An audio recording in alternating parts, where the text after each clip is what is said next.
Alright y'all, it's that time of year for us country folk, so we are doing Rocky Mountain oysters, bull fries, calf fries, whatever you want to call them. For this we have garlic powder, salt, some paprika, some eggs, some ground ginger, black pepper, cornstarch, flour, and obviously we have our meat. These happen to come from a bison, that's why they're so big.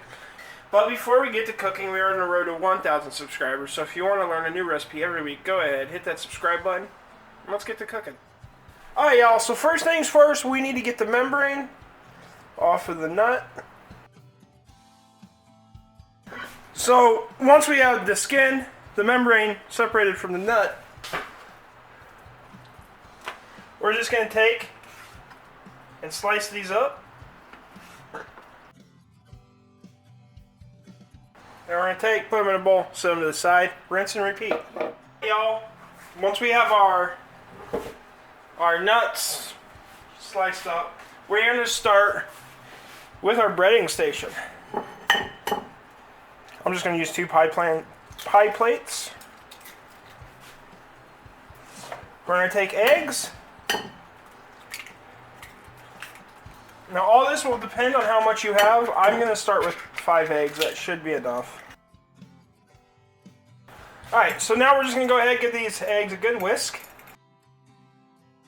And then for our flour station, again, everything kind of depends on how much you have.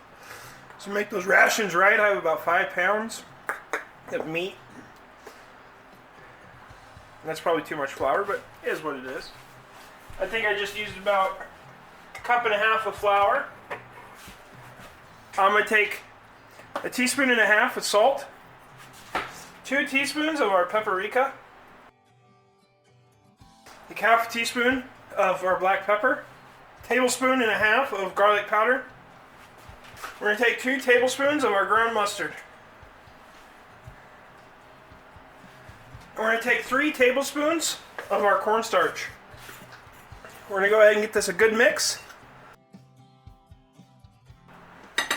Now it's time to bring in the meat. Alright y'all, we got 5 pounds of sliced up, you know what. Do our egg bath into the flour.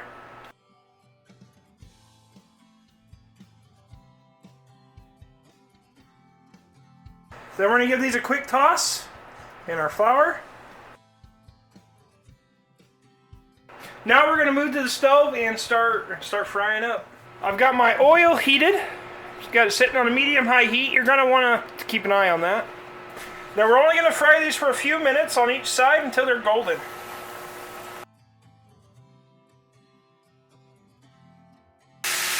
Okay, after a few minutes, they're golden brown. We're going to go ahead and pull them off. If they fully submerged, only fry them for a few minutes. If they didn't fully submerge, fry them for a couple minutes, flip them over, fry them for another minute.